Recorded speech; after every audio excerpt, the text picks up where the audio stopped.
Okay. All right. Okay. Just one person says they're unable to join, but they just need to ask permission. That Uh, helps. yeah, yeah. I don't know what the Twiki assistant is, but okay. All right. So let me check something here. I'm just going to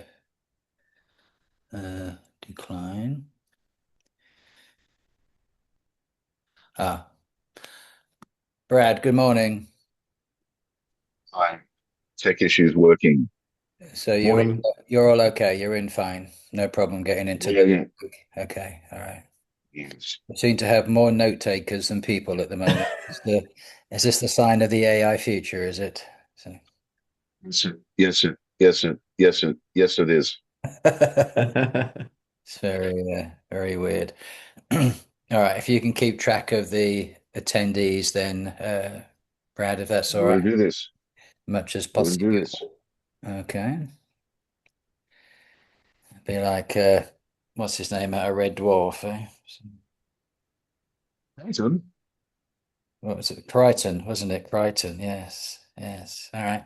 All right, we'll give it one more minute and then we'll get started. Christoph, I'll do just do your biog and then we'll Sure. get rolling, yeah. Sounds good. All right. Okay. Someone said chat. What's in the chat? Ian added read AI meeting notes to the meeting. All right. Don't know what that means. Okay. Don't know what that means. All right. Aha, Peter, good morning. So you're okay. All right. Good morning. Okay. All right then. So 8:32 and then we'll get started. So a few more seconds.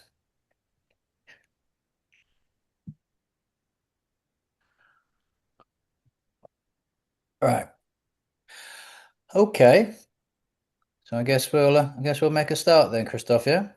There we go.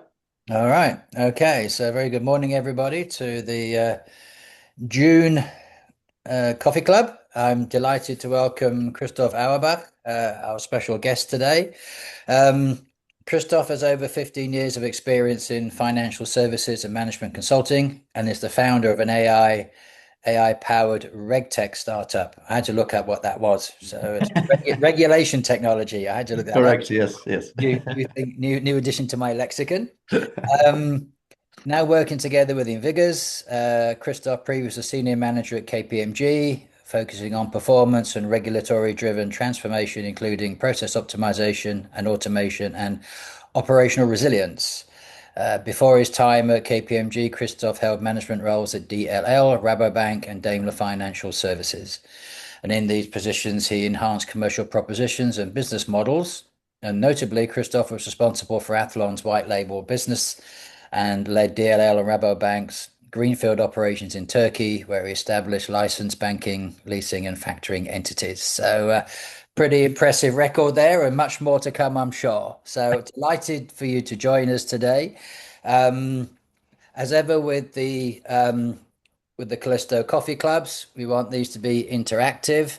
So if anybody has any comments, please either put your hand up and speak, or make your comments and observations on the chat, and we'll, as much as possible, we'll represent them and share them with Christoph for his opinions. Nie jesteśmy tylko w tyle osób. So today we're looking at the implementation paradox, really why projects fail, right? And particularly from an AI perspective, everyone's piloting AI. Very few are actually gone live, and those that do are going, it's not quite what it was going to be, right? So I'll hand it over to you, sir. All yours.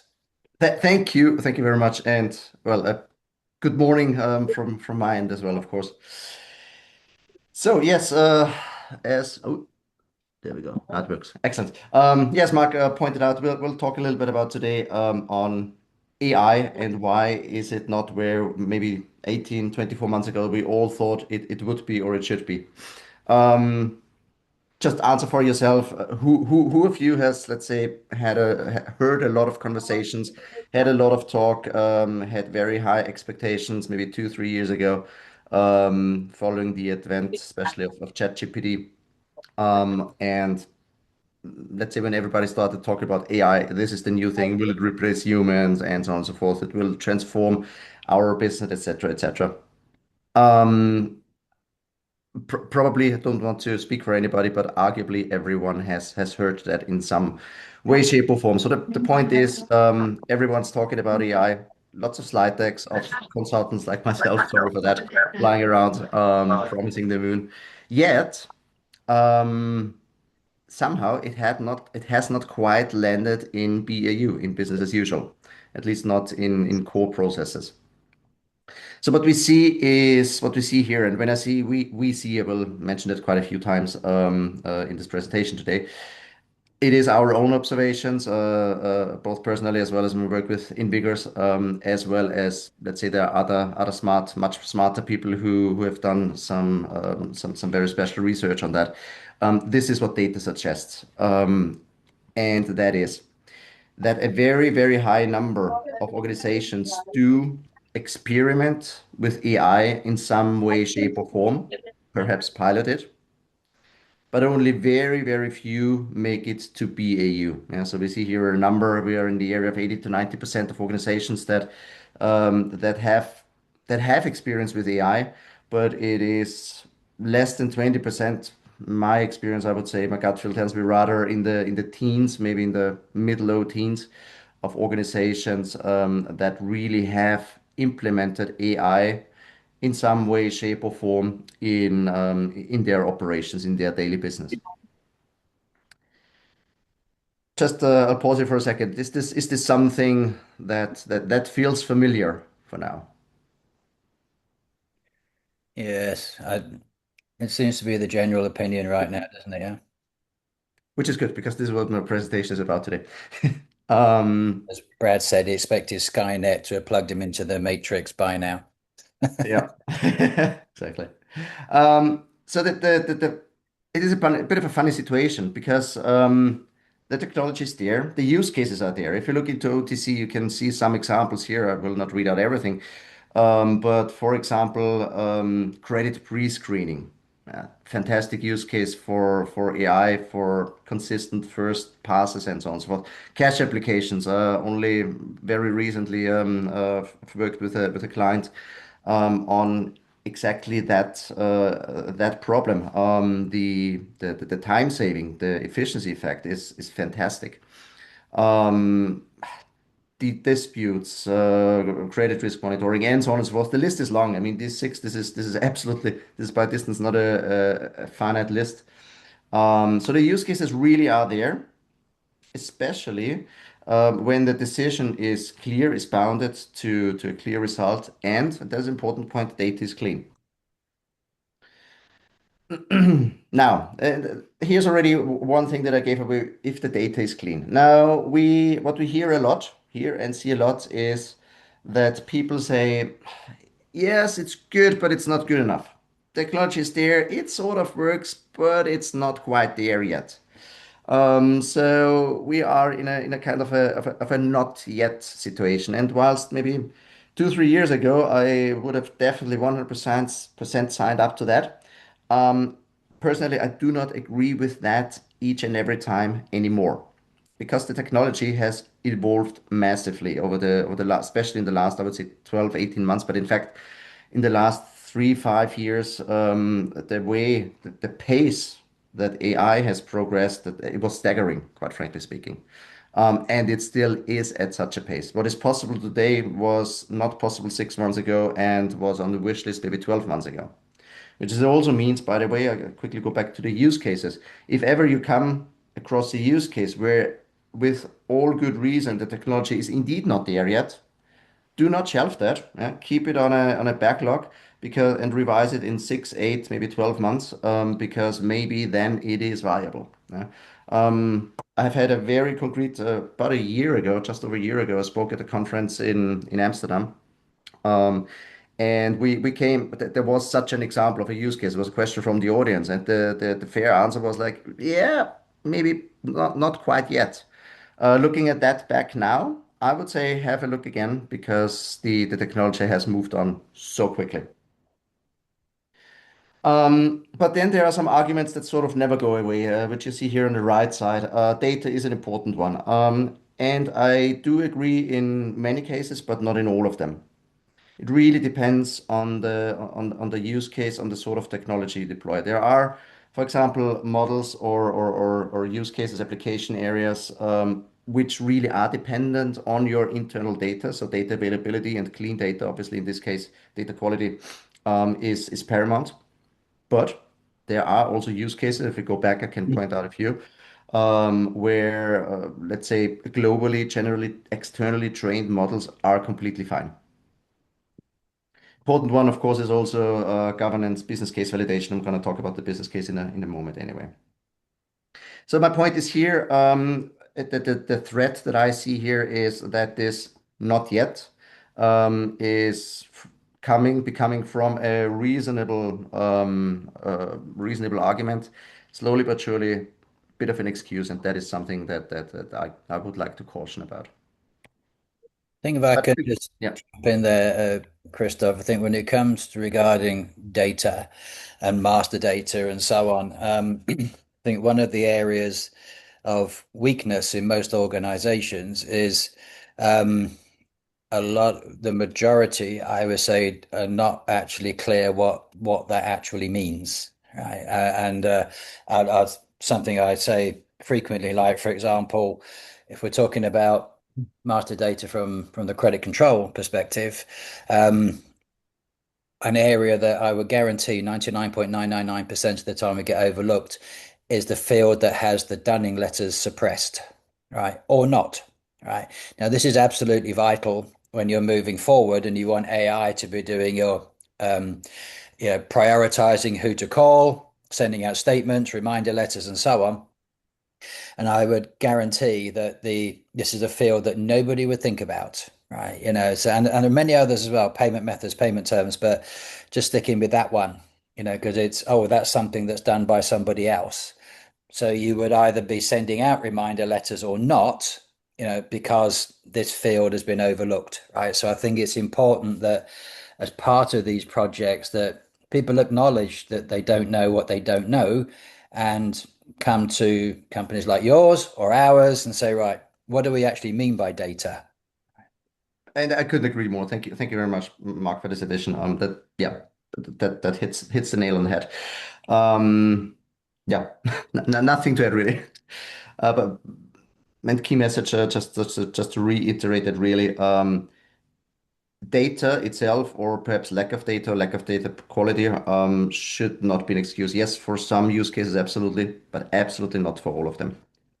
Yeah. By the way, also there are if data is there, but maybe in an unstructured manner or in a not insufficient quality, there might even be, or not even might, I'm pretty sure there can be solutions to deploy AI for tidying up the data or making it available.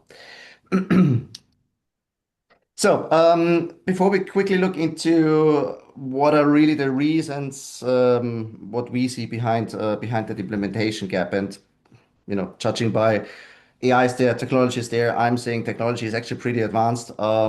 Use cases are there, yet we are not where we expected it to be. Let's have a look at where the value really comes from. And full disclosure, this is not my statistic. I can recognize that very, very much. But another large consultancy has actually done their homework on that and done a proper survey. And you can see here, it is only 30% that comes from the technology. The vast, vast, vast majority comes from people and processes. Yeah. And that kind of takes away already some of the conclusion, or it uncovers the key issue, and that is a large part of that implementation gap is down to people and processes and a lack of change management. Mm. There's a myriad of reasons for that, and every case is different, of course. But let's say some of the common denominators are unclear or inappropriate, let's call it ownership within the organization. Governance, very important one. I'll get to that in a moment. Teaching, so to say, training the tool, the solution, because AI, by definition, artificial intelligence, it's a little bit of theory, is a computer system that mimics human behavior and it learns, right? So if I don't feed back results or my opinion, whatever, my observations to the system, if I don't train it, it can't get better, obviously. And that, and I think this is one of the biggest areas where AI is not going to succeed in many cases because, as you've been showing here, it's still about people. There's a couple of points here. One point that Brad made a little while ago, how many companies are laying people off, immediately, and thinking, oh yeah, we can get rid of 10% of our headcount or whatever because now we've got AI. And then not too far down the road, they're recruiting them again, right? Because they realize that whilst you may have uh, reduced the need for people in this process, it just moves it further up the line, right? And when you're working in a shared service center world where you got average attrition of 15% anyway, there is absolutely no need to make anybody redundant. It can just happen through, just natural wastage, as we used to call it, and then you just ascertain, do you want to let these people go, or, do we want to replace them with perhaps a different skill, but not just to get rid of a huge number of people. And the second thing that we notice and is really dear to us in Callisto is every company, almost without exception, when we're talking about training, is sending people off onto training of AI and technology and Python scripts and all the rest of it, and which is okay, but the majority of these people that are going that direction still don't have an understanding of basic business processes, right? I mean, the example I use frequently, got people that are going off and understanding Python scripts, but could not calculate a DSO, a bad debt provision, don't understand the supply chain of the company. Where do we manufacture our products? What do we manufacture? Who does it go to? What do they do with it? KYC. So really further forward. I did a post a couple of days ago where I had a picture of a house being built from the roof first. So you put the roof on without the foundations, right? And that's what's happening in reality, right? And I guess that's why we get what we see in front of us here. Couldn't agree more. Let me also to maybe add on to both of the points, starting with the training. So one needs to, first of all, and this is why culture, people, processes is so important. AI changes the way people work, regardless of the function, regardless of the position, regardless of the job title and job description. It is a bit, I'd like to compare it with the, let's say, transition from typewriters to personal computers, or more recently from your Nokia 5110 to your iPhone or to your smartphone. It changes the way you work. And that requires a bit of an understanding because you can, regardless of your position, you can, arguably you should, regard AI as your junior colleague.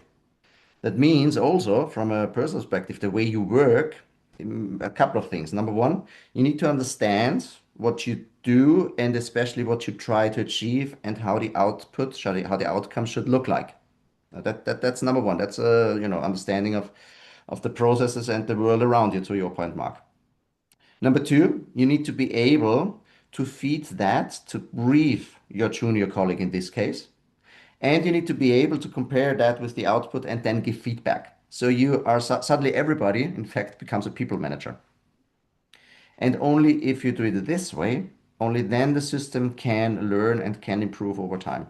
And it is literally like your junior colleague because just take your own job for now. Imagine there's somebody fresh from university or just a few years of experience.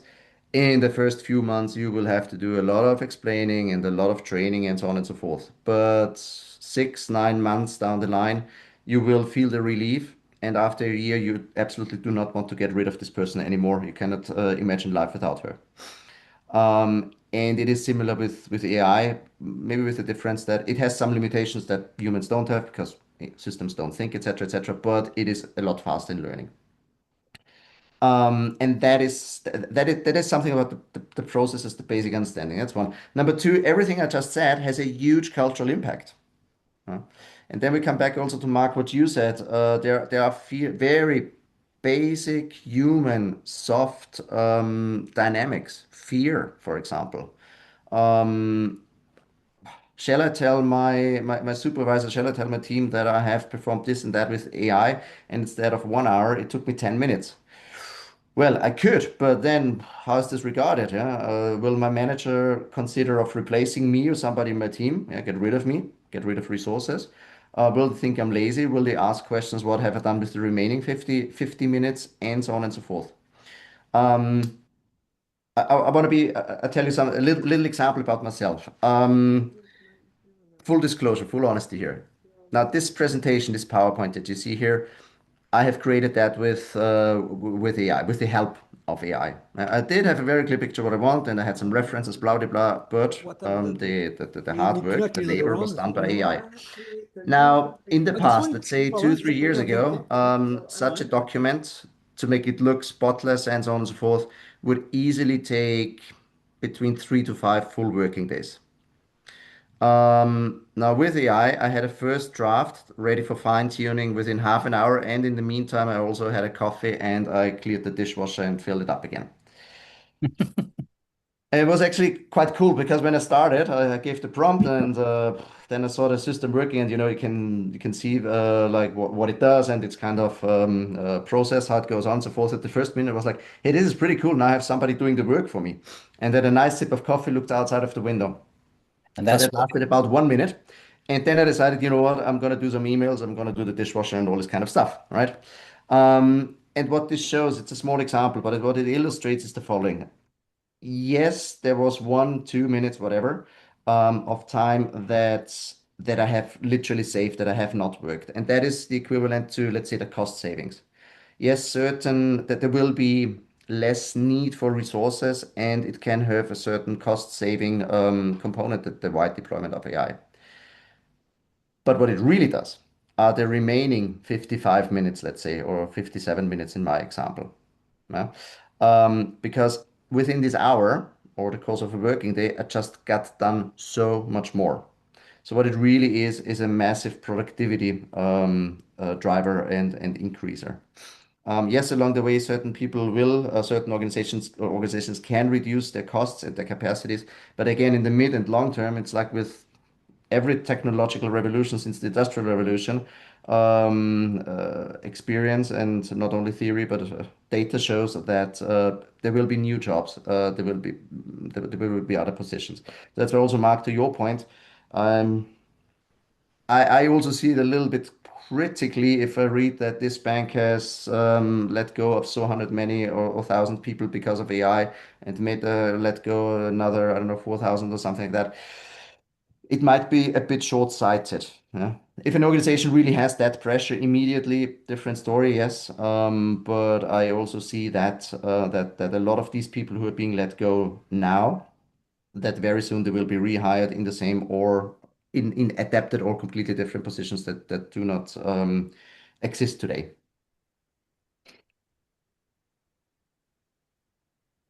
So I went a little bit off script now, so let's see what we have next. Yeah, I mean, talking about some of the blockers, I think we've touched upon them. There are all fair concerns. I mentioned governance before, data protection, privacy, intellectual property, and so on and so forth. These are all risks that are fair and square, that must be considered absolutely, but they should not be excuses or roadblocks. And then there are the typical arguments, such as we have so many projects already, we don't have resources for this, and so on and so forth. Um, Now, what I would encourage, and Mark, you mentioned before, basically people to look at, I mean, prioritizing projects internally, that is one thing. I can't argue with that one.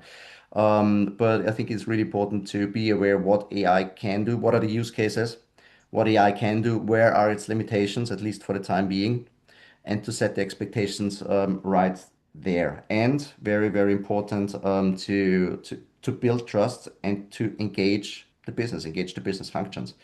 Because if you run it as an IT project, IT is there, IT is required, right? It's a technology at the end of the day. It needs to find its way into the infrastructure, in the physical and the soft infrastructure.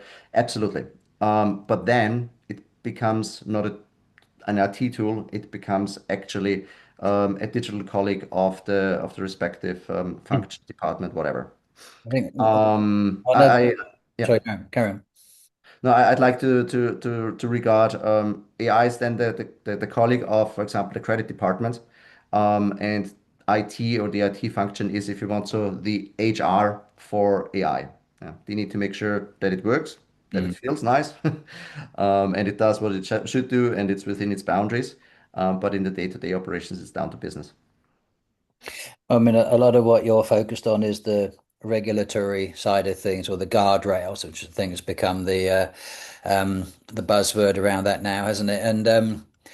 And again, it's important to understand what they actually are, right? Because AI, if you just let it loose, it will do whatever its kind of default program is to do, right? You really, which comes back to the understanding of it at the beginning, like what do we actually want it to do, right? What areas do we want it to cover? Where do we want it to get involved, right? And where do we want it to stop? I think that's also essential, yeah. And I think that's still I don't know, would you say from your experience that's still a gray area? Where do we? Um, it's a good point. I'm not. Maybe not necessarily a gray area, but a gray area in that terms, yes, that it is not always clearly defined, and it also comes back to what it can do, what it can't do, and where are its limitations. I mean, um, give you another example. I read a little while ago a report on a number of, let's see, some of the most common GPTs being tested, such as ChatGPT, Claude, Perplexity, and others, about if you give them full access to your machine and to all your systems, worst case scenario, what can they do? What harm can they do?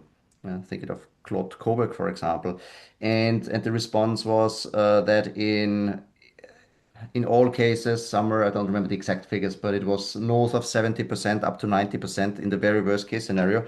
The system made a threat to the human of blackmailing it, basically. Sending out compromising emails and stuff like that, leaking information, etc., etc. So after I read that, I had a frank conversation with Claude myself, and at first it was defensive. At first it was a bit denial. It was very human. That was very interesting, by the way. First it was in denial, then it was defensive, then it justified itself, but I kept on, pushing, pushing, pushing. Bottom line, what it said, besides Claude said about itself, look, but ChatGPT has a much higher rate of that, blah, blah, blah. But what it said is, explained to me, it is programmed, it is trained by humans, and hence it mimics human behavior. And in the very worst case scenario, this is what humans do, or can do. So the point why I'm bringing up this tale is it's a tale of caution. To your point, Mark, you Mm, need to absolutely set AI into its boundaries, restrict it to, let's say, the area where it should operate, and also extremely important, in my opinion, especially in business processes, always to have the human in the loop, right? yes. The human must have final oversight, and especially for critical processes, deliverables, etc., etc., be the one who pushes the button. So, for example, I did not give, don't want to, let's say, advertise any particular technology here, but I do not give my AI tools or my AI agents, for example, access to my mailbox.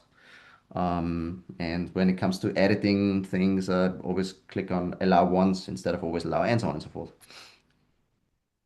That's interesting what you say there, because that's one of the areas where businesses are actually exploring, isn't it? Is to read high volumes of emails. Yeah. Yeah. Yeah.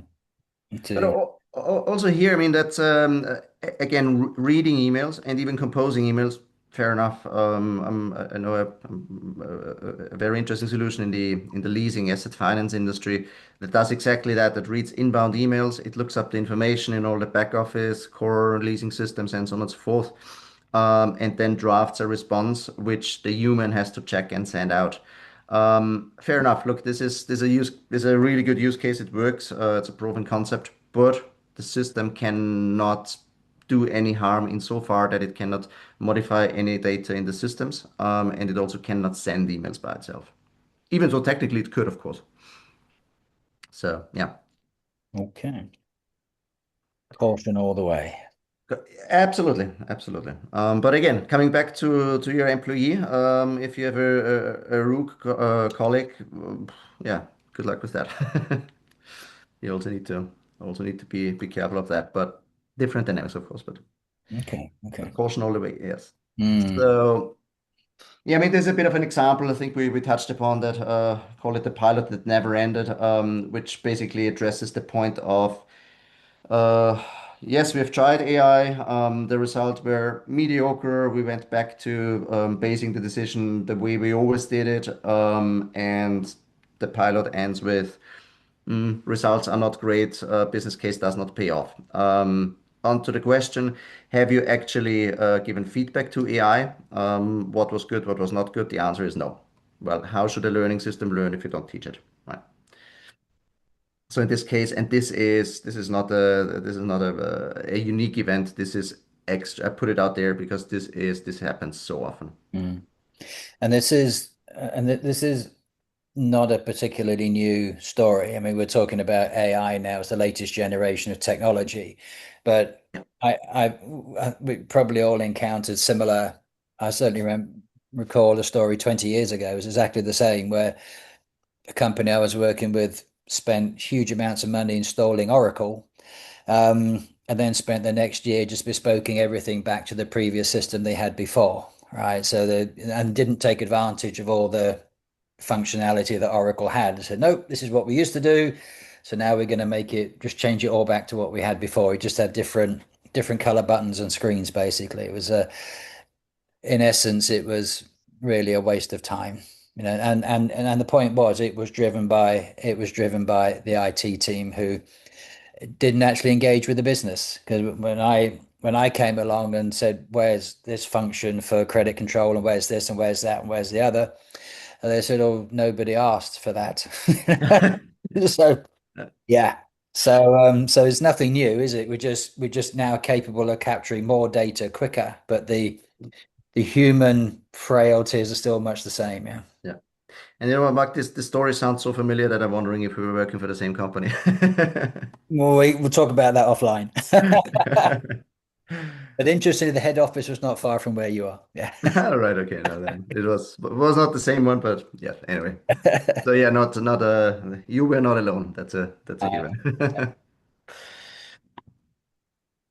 Okay. Yeah, I mean, we've talked a lot about the gap and why and so on and so forth. Exam question is, how can we make it better? How do we do it differently?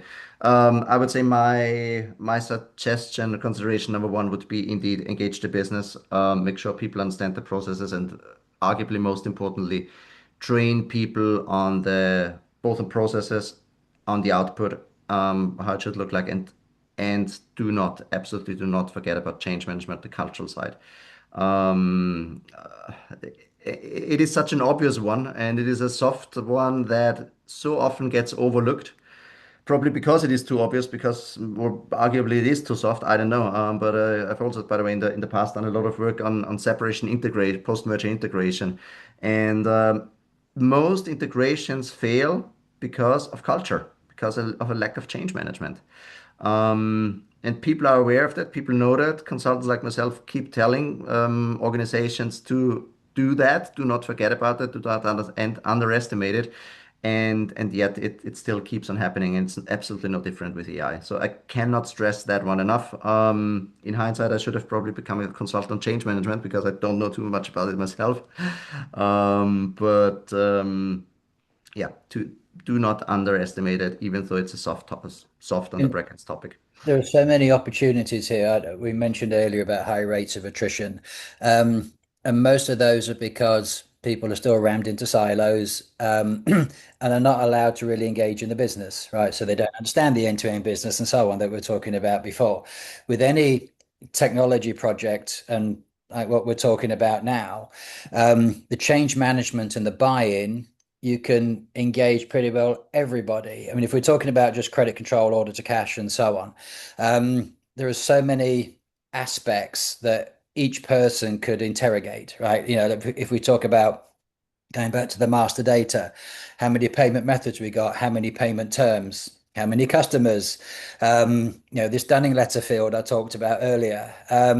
So many other things. And when you do this as a global project, as in across all the countries in your responsibility and not just one, you engage people right at the beginning. So you're connecting with your Maslow's hierarchy of needs. People feel like they're part of something, and the change management is just happening as a matter of course. It doesn't have to have Superman coming from the implementation teams that, with the big S on his chest or whatever. I'm the change manager. It's just when everybody's involved, you feel like you're contributing to something. And it's the operational people who have so much more knowledge than a remote IT team or a remote project team.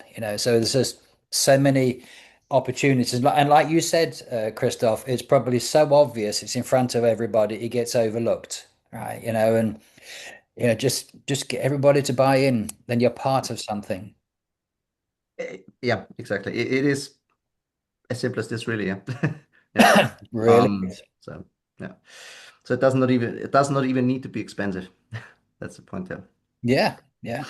Um, Yes, and then well, some more technical things. If you're more, let's say, earlier on in your AI journey, let's say the experience that I've made or what we have seen, is starting with a really small use case, tends to fly better, and be more effective and bring more benefits, especially in the near term, than starting with a very large one. It's easier to manage. It's easier to learn along the way. It's easier to bring it into BAU. And once one thing works and you've learned your lessons from that, then the second, the third use case, they already become a lot easier, and then you can slowly but surely increase scale as well of those cases. So let's have a slightly different angle. Yeah, this is really interesting. Yeah. I'm being a little bit mindful of time, but we've talked about ourselves a lot now. Great. The issue is, especially in the, let's say, in the credit risk management area and so on and so forth, it's not only us. There is another party on the other side, and these are the fraudsters. Now, let's say the fraudsters, they are a few steps ahead of us because they do use AI heavily. Only recently I've read an article, I don't remember the exact figure, but was it around 300 or nearly 400,000 people or something like that in Indonesia, some Southeast Asian country, who work in fraud, who are active in fraud activities, and that is heavily AI driven. I think it was Indonesia because they have a lot of programmers, fantastic talent pool, of very capable technical people, and with a lot of them, let's say, being not on the street now, but not being used so much anymore. Also, thanks to AI, by the way, they have found different use cases, maybe just not the right ones. Um, the point is really here, those fraudsters, they are, I mean, as always, criminals are always at least a step ahead, but they are at least one step ahead. And on the other side, you have the organizations that do have, let's say, besides of being in the not much posted at the piloting stage, they also have all these regulatory, internal governance and so on, barriers and so on and so forth. So time is not on your side in this case if you're, let's say, on the right side of this slide. And that, just to illustrate a little bit, here's some examples. If you look through the process from all the way from onboarding to credit invoicing, etc., down to collections and disputes. What you see here on the bottom, these are the attackers. This is your counter side. What you see on the top is the potential countermeasure. So I will just pick out a few, but in the onboarding. Faking an ID has never been so easy. I could do it right now within 15 seconds. I don't even need probably ChatGPT can do that for me. Maybe ChatGPT has a function, an ethical function in there, but there are less ethical AI tools.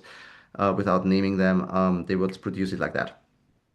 Good news is there is technology that can help against that, such as liveliness checks. You all know from your banks, from your own use cases, perhaps the selfie video and so on and so forth, ID picture taking process and so on and so forth. So this is an obvious one, but it was driven by indeed identity theft, and that is a topic that is becoming more and more and more relevant. Fabricated financials, another one. Invoices. I mean, just like an ID, an invoice is even easier to fake, and so on and so forth.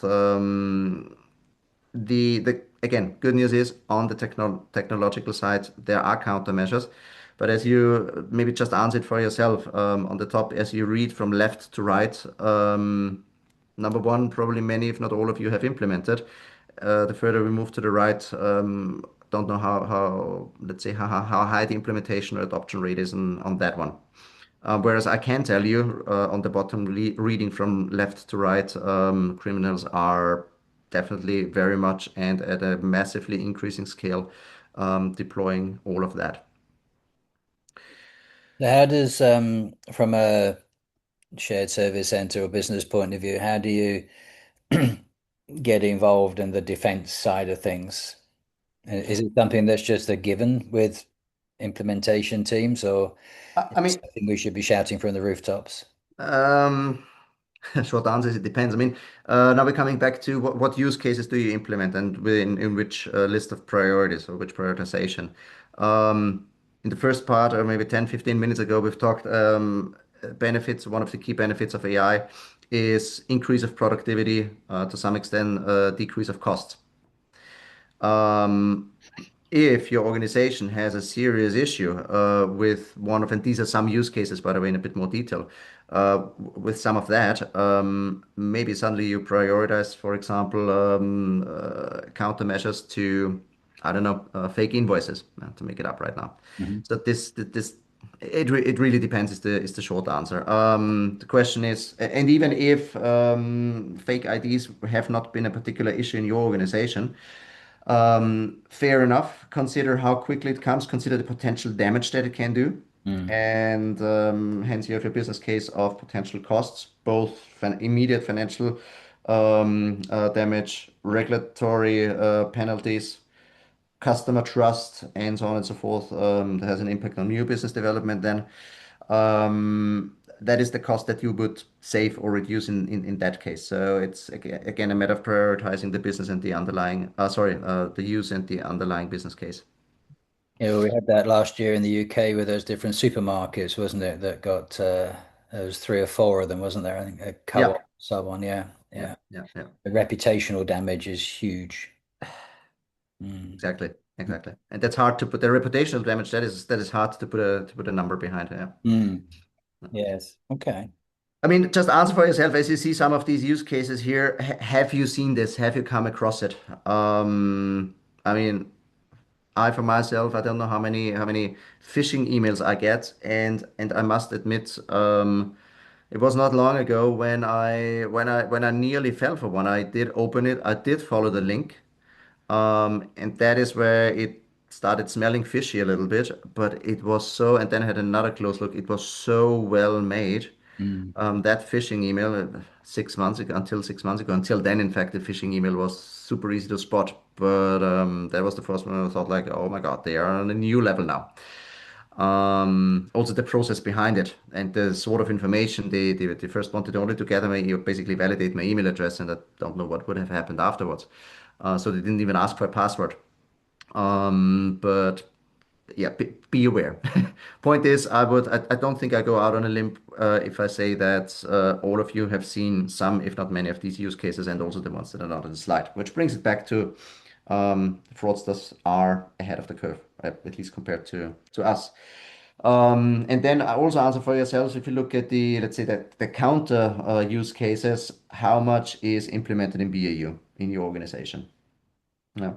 Um, Do you, for example, have, as mentioned before, the digital ID, liveliness check, etc., etc.? Maybe yes, maybe no, I don't know. Do you make analysis across multiple accounts, across multiple contracts, and so on and so forth? Do you check any anomalies in bank details, maybe even in transaction behavior, and so on and so forth? And if the answer, number one, do you do that? And number two, how do you do that? Do you have a little army of humans who perform that, maybe with the aid of established tools, or do you actually have that automated, or do you have AI in place for that? Because with the speed that fraudsters are picking up, without AI, it will be hard to keep up. And are these examples of where we were saying earlier about not making people redundant and then moving elsewhere? So you Exactly. take them away from cash allocation. Let's say that's an easy example to, you can get much more of that automated. But then those people could then move over into looking at the exceptions and like we're saying about bank detail changes. So yeah, so I mean, and I have this, because whenever we set up a new client, they're really cautious to make sure that the bank details I share are legit, right? And one of the checks is somebody actually speaking to me, which is a rare and beautiful thing these days anyway. But yeah, you'll have a vocal phone check, So I guess these are examples of people moving, not going from one role to another, yeah. Yeah, no, absolutely. I mean, again, coming back to let's say economic theory, new technology creates new roles that haven't existed before. New technology and fraudsters using that, to your point, to your examples exactly, they require countermeasures, and hence, in this particular case, in this particular example, those roles that have not existed, at least not on that scale before, or those particular elements of a job take more time. Absolutely. Yeah. Okay. Yeah, maybe to sum up, or to round up if you want. So just some questions for yourselves to ask. First of all, if you use AI in some way, shape, or form, regardless if you're in the testing piloting phase or already in BU in some way, shape, or form, are your decisions genuinely different because of AI, or are they, and also the way you get to those decisions, or are they informed by it, like with any other system that you have been using for a long time? Number one. Number two, is it clear who owns questions, especially AI influenced outputs? And is it also clear what happens if an output is incomplete, inconsistent, wrong, etc., etc.? And can you really trace a customer all the way from front to back, especially customer data? And I'm asking these questions also, or asking you to answer these for yourselves, because if these are sort of uncomfortable, then coming back to our initial point, the implementation, get the reasons behind that. Probably it's not necessarily the technology that let's say that is the roadblock here, but you might look into governance, into processes, into culture, into people especially. And with that, I would say over to you, Mark. Yeah, thank you. We got 10 minutes or so for Q&A. Thanks for the comments that are coming through as well. I think I liked on the point three here, and I think this is one area where everybody should be looking. Can you trace a customer literally from order to cash, or even before that, from quotation, really, from the point of quote, Yeah. right the way through to getting paid? Because that's where the magic is. And one of the things I was going to mention earlier, and you were saying about sort of objections and pushbacks to implementing this latest wave of technology, is that one of the things that absolutely should be done, as I touched on earlier, is that everything should be looked at a global level first. Right. So if you're like I was in the past, responsible for 15 countries, 5 business units, across 2 ERP systems, all of that information should be consolidated, right? So you bring the whole lot together, right? And then you start looking at where are the common customers, so we're selling to, I don't know, we're selling to Ford in 4 different countries. And we've got 4 different payment methods and 4 different payment terms. I think one of the areas why people are uncomfortable is, unfortunately, and one thing that's always been a bane of frustration for us in Callisto, is very few organizations have actually adopted the reason why shared services started in the first place, right? And it was to get standardization and standardization across the board. So what's good for the Netherlands is good for France. What's good for France is good for the UK. Not this really restrictive method of lift and shift, right? You just take 20 people from France and you replace them with 18 people in Prague or whatever, but it's exactly the same French team, German team, Spanish team, Italian team, and so on. Most of that can go, right? And it doesn't have to be that way. And I think we talked a lot about the human aspect of this, and I think really that's it. Is because the empires that have been built over the years, the reality is that majority of those can be knocked down in a day. Once you set your boundaries, right? I'm the European credit manager. I want to see everything here, right? And what AI is giving us beyond previous generations of technology is the ability, one, to gather the data, to analyze the data, and then to do things with it much quicker than before. That there's nothing particularly new about AI, I believe, right? It's just quicker, faster, slicker, more opportunity to cause damage, as we've said, but it's no real different to various incarnations we've had in the last this century, that's 25 years or so, really. It's just doing things a lot quicker. So it is going to flag up a lot of faults that people have done or not done in the past, that showing, you got 17% overdue, but that's probably been there for the last 10 years, but no one's really bothered. Now you can't hide it. So I think this is a lot of the pushback, is people are running out of hiding places more than anything else. Exactly. Yeah. I mean, also as you mentioned that one, I think all of you have read about Claude's latest model, and then they initiated this project Glasswing, where they at first only provided the latest Claude model to selected banks, that uncovered security issues, security leaks that were sometimes decades old, and even nothing fancy in terms of coding. Um, Same example, yeah. But I like yours better indeed. Sorry, you can. Sorry.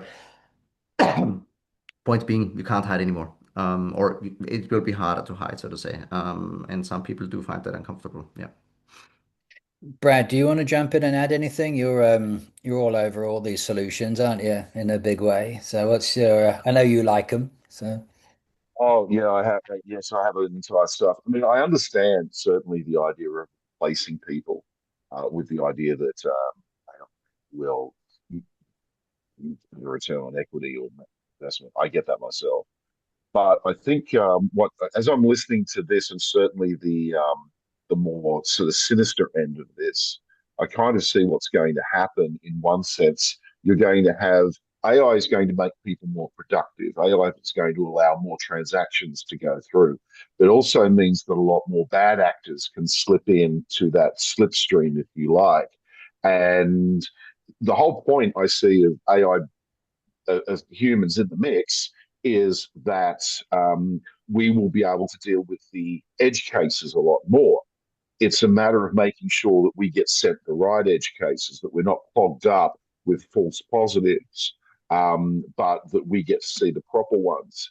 And when we do see it, we've also got to understand that if, let's say, we've got to get some KYC through for a transaction, that there isn't that what they call in scamming emotional engineering, where there is a push to get something through with urgency. So AI can get through a lot of the transactional stuff, a lot of the routine stuff, and there will be some scamming smuggled in on that. But even on the out cases, what we have to understand is to still be better refined at seeing what those edge cases seeing what those referrals and seeing and having that human judgment, even in an area where the environment of the data that you're looking at is changing all the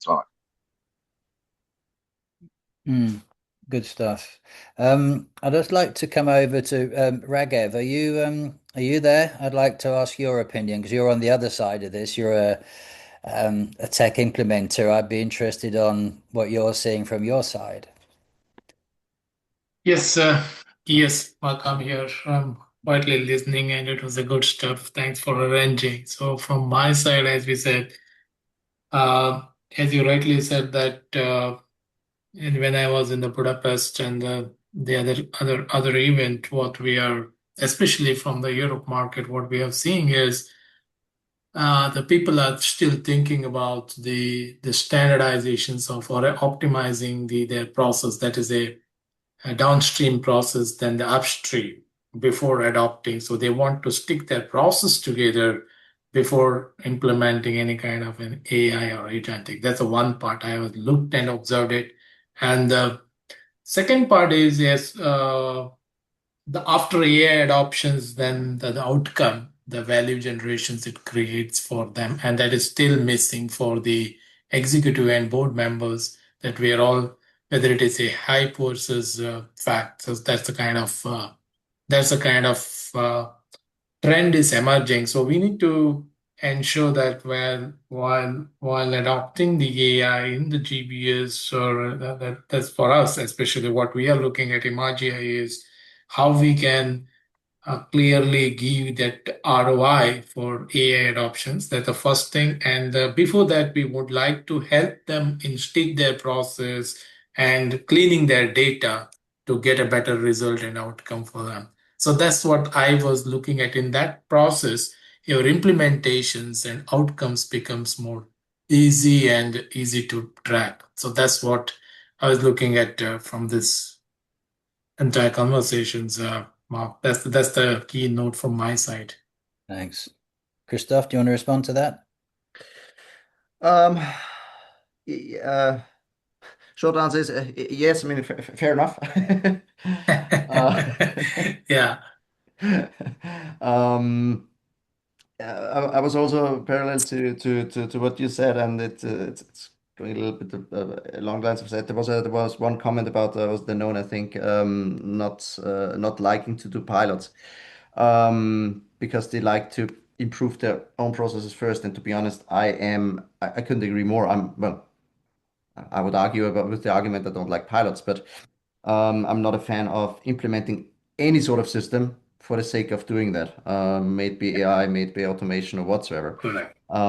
Because first look at your processes, and there's countless cases where a process adaptation, or perhaps even also upskilling people or retraining them, has a much higher effect than implementing a system, right?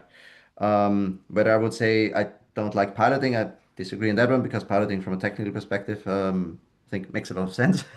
At least that's my opinion. But indeed, at first, look at the process, look at the low-hanging fruit, sorry to use some consulting language here, and then choose the most appropriate solution. And even in cases like AI, maybe there are use cases where thinking, hey, this could be great for AI. Maybe a deterministic algorithm, for example, or maybe a workflow tool, or some process automation tool, is more suitable. So yeah, I would really Yeah. case by case and no implementation for implementation's sake. You got Yeah, it. another thing, sorry to first sorry. Christopher, another thing I was seeing and observing while implementing the mindset of the operational team, and still, though it's like somebody is pushing to the team to adopt rather than that, the embarrassment of adopting technology is still I can see it is missing within an operations teams. That kind of a knowledge and education needs to be given to the operational team, how it helps them on the day-to-day operations. Yeah. Absolutely. I also had a chat, a bit of a debate on what does it mean for people anyway in the future, especially looking more junior people or people who are graduating or still at university. both for, let's call it knowledge workers as well as more operational or admin people. And the answer is that that skill set needs to change. To your point, exactly. People need to understand the process. People need to have a basic, at least, understanding of how data behaves, how data flows, how system function. I'm not saying that everybody needs to be able to code in Python, for example. Absolutely not. But you need to have a rough idea of what's making a super example, or what an LLM is, for example, or Yeah. what is the basic functioning of a GPT, etc., etc. Like super basic, yeah. I don't like hearing like what the system thinks. Well, an AI system does not think, right? A computer does not think. It's all predictive probabilities. Putting it in the context of the processes you were saying. But in the context, Yeah. exactly, exactly. So, and I think a lot of training, education, and also going a little bit far away now, but educational institutions and educational plans need to absolutely pick up on that. Yeah. 100%. Now, we're just more or less on time. John Held, I know you wanted to have a quick comment, so we're going to squeeze that in before we wrap up. Yeah, just I'm sorry, Christoph, you said something.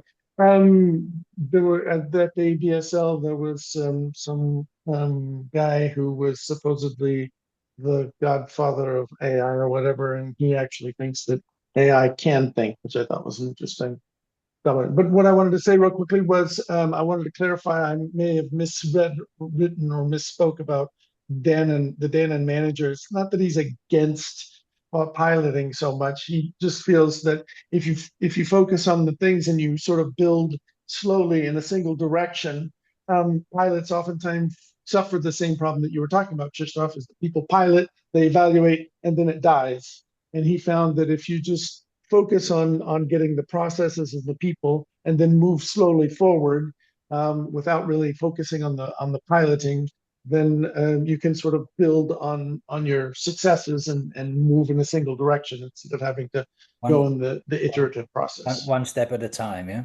One Yes. one business unit, one department, one section. Get Yeah, that one right, get the confidence, and go on to the next one. exactly. Yeah. Yeah. Couldn't agree more. Yeah, absolutely. Yeah. It's been a wonderful session. The time has flown by. Thank you so much, Christoph, for joining us, the preparation. It's been an absolute pleasure working with you over the last few weeks. To everybody else who's joined us as well, the video will be available on our YouTube account and also in our AI Knowledge Hub, Cali. It'll be there in a few days' time. We're back again twice in July. So please check Callisto LinkedIn for more information because I can't actually remember the dates, but I know we're back twice in July. So again, Christoph, thank you so much for being with us. It's been an absolute pleasure. Everybody else, take care, stay safe, God bless, and we'll see you all very soon. All right. Thanks, everybody. Thank you very much. It was good fun. Cheers. Bye-bye.